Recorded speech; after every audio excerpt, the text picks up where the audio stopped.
Sabi nila, nagsisimula ang pag-unlad sa pagbabago. Sinusukat ito sa tayog ng mga gusali, sa haba ng mga kalsada, at sa lawak ng mga paliparan. Ngunit paano kung kasabay ng paglipad ng mga eroplano, may mga kabuhayang lumulubog at natatabunan?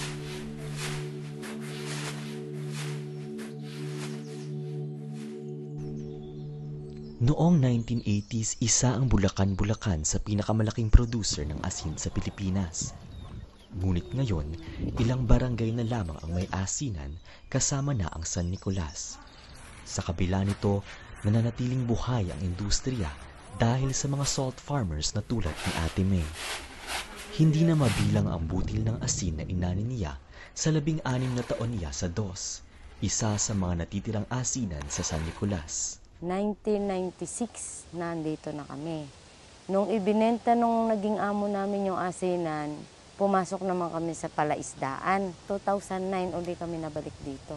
Hanggang sa ngayon, nandito pa din kami. Sa halos 2 dekadang pagkayod ni Ate May sa DOS, hindi na lang kaniya ang mga kamay na nakadadama sa gaspang ng asin. Bali, 4 na anak ang kasama ko dito sa asinan. Sila ang kasamahan ko nagsisipag sa pangkabuhayan namin. Yung isa grade 1, grade 5, tapos yung mga naghinto ko, isang 10, 2 12. Inuna nila yung paghahanap buhay kaysa sa pag-aaral. Sa gitna ng init ng hapon, nagsisimulang mag-asin sina Ate May. Alas 3 kami nagsisimula. Tapos pag nagpapatubig na yung mister ko, mga 4:30 ganyan, nilalagyan niya na ng tubig yung bawat box. Yun ang ginagawa niya. Sa pag-aasin naman, tuwing hapon lang siya. Nagsisilid ako. Tapos yung mga anak ko naman nagsisipaghakot ng asin.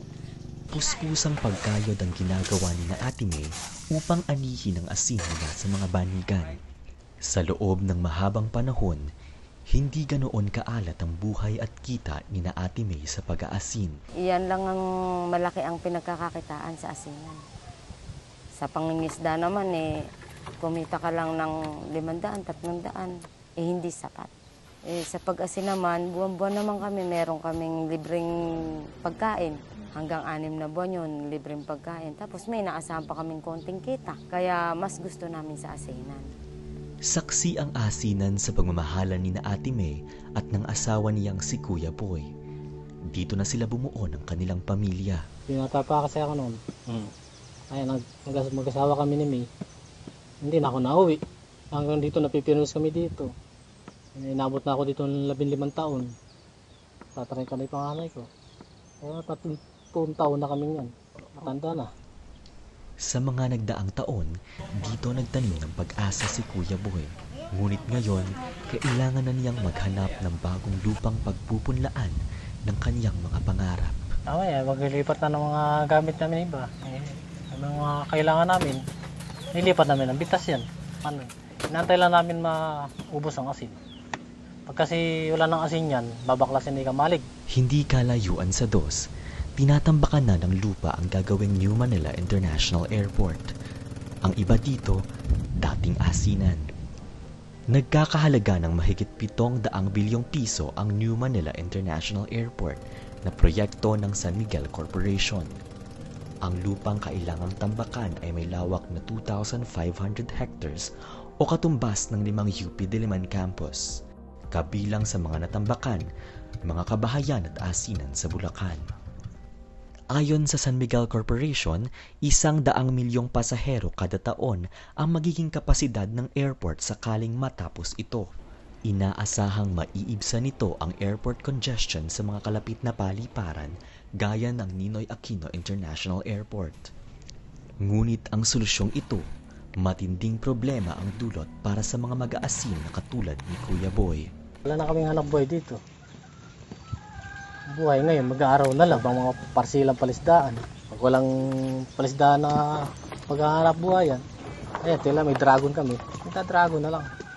Parang hanap buhay. Ngunit sa pagpapatayo ng paliparan, posibleng buong industriya ng asin ang matabunan. Ayon sa datos mula sa Bureau of Fisheries and Aquatic Resources, May halos 500 ektarya ng mga asinan sa mga bayan ng Bulacan, Paumbong at Malolos. Ang mga ito maaaring unti-unting bilhin upang gawing commercial, industrial at residential spaces. Huling ani na ni Kuya Boy sa asinan ngayong Mayo. Kaya naman, unti-unti na silang naghahandang umalis. Wala na eh. Last na lang. Nakakalungkot. Paano sa tagal mong panahon yan ngayon bigla lang inanong mayari, bininta. Yung pinakakalungkot dito, ang tagal ko dito. Tag-araw-tagulan na dito ako. Kung si Kuya Boy ang tatanungin, wala siyang ibang gustong gawin kundi ang mag-asin. Hindi pa kayo tao, nag-asin na ako. Ngayon pa kaya kayong mga tao na kayo. Hindi pa tayo mag-asin, hindi ang hanap buhay natin. Kailangan nilang tanggapin ang pait ng buhay at bumalik sa kanilang dating tahanan. Nabili na daw to ng San Miguel sabi nila. Kasi upahan lang kami dito. Kaya hindi namin alam kung ano ang kwento rito sa asinan. Kaya pagka sinabi nila na ganun, sumusunod lang kami sa kanila. Kasi tauhan lang nila kami. Kung talagang ito mawawala na yung asinan na yan, babalik na kami sa dati namin tirahan. Kahit subukan nilang makipag-usap sa San Miguel Corporation, alam nilang ito lang ang makukuha nilang sagot.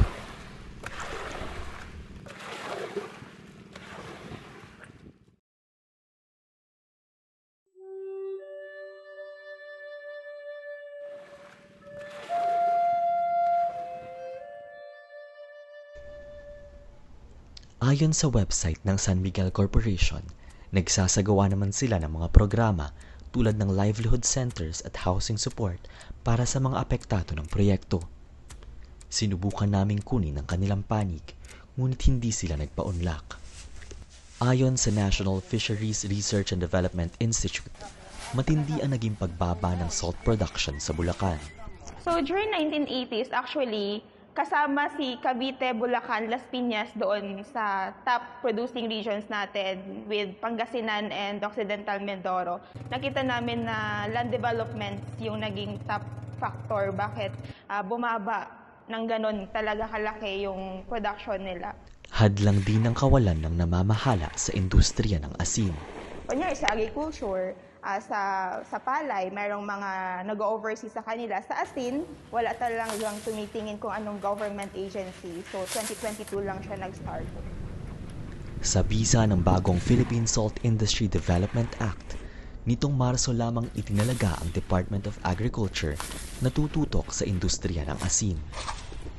Naglalayon din ang batas na paigtingin ang pag-aasin sa bansa.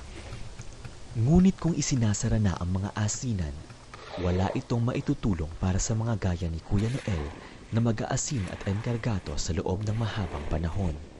Simulat sa pool na yung pagkakaupo ko dito, yung natrabaho ko, na caretaker ako dito ng may-ari. Bali, ang banigan dito, yung mga square na yun, nagkakatotal ng 1,321 pieces. Yung mga square na ganyan, banigan tawag.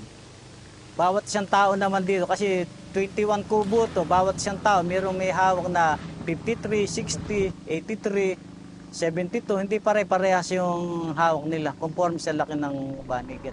Ngayon, may malaking hamon na kailangang suungin ang mga mag-aasin ng San Nicolas.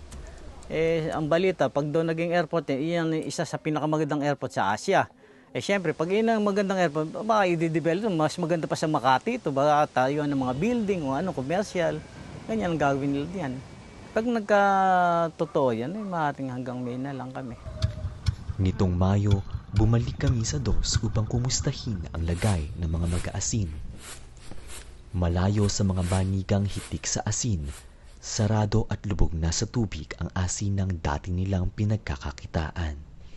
April 25 pa lang inano na yan, hininto na, pina-stop na talaga ng may-ari. Wala na, nabili na nga Ngayon, pagkatapos ng ano na yan, takal na yan, magsisuwi na kami. At ito namang asinan na to, hindi na yan bubuksan. Ganyan na lang yan. Iba ang Mayong ito para sa pamilya ni Ate May. Tuluyan ng lubog ang mga panikan at unti-unti nang inuubos ang laman ng mga kamali. Malapit din sa amin kasi, kumbaga, ito na naging libangan namin. Pati mga anak ko nga parang maninibago lang kami dahil balik na naman kami sa dati naman. Kaya kung ako talaga tatanungin, kung hindi ito nabili, dito pa rin kami. Wala silang magawa kundi kundi magpaalam sa mga nabuo nilang alaala sa dos. Hindi maihahambing ang katiting na putil ng asin sa lawak ng isang paliparan. Ngunit kung ito lamang ang magiging batayan, matatabunan din ang mga pangarap na binuo ni na Ate May, Kuya Boy at Kuya Noel sa asinan. Sila ang magiging biktima ng tinatawag na pag-unlad. Gaya ng mga mag-aasin ng San Nicolas, wala silang magagawa kundi tikman ang alat ng nagdaang Mayo.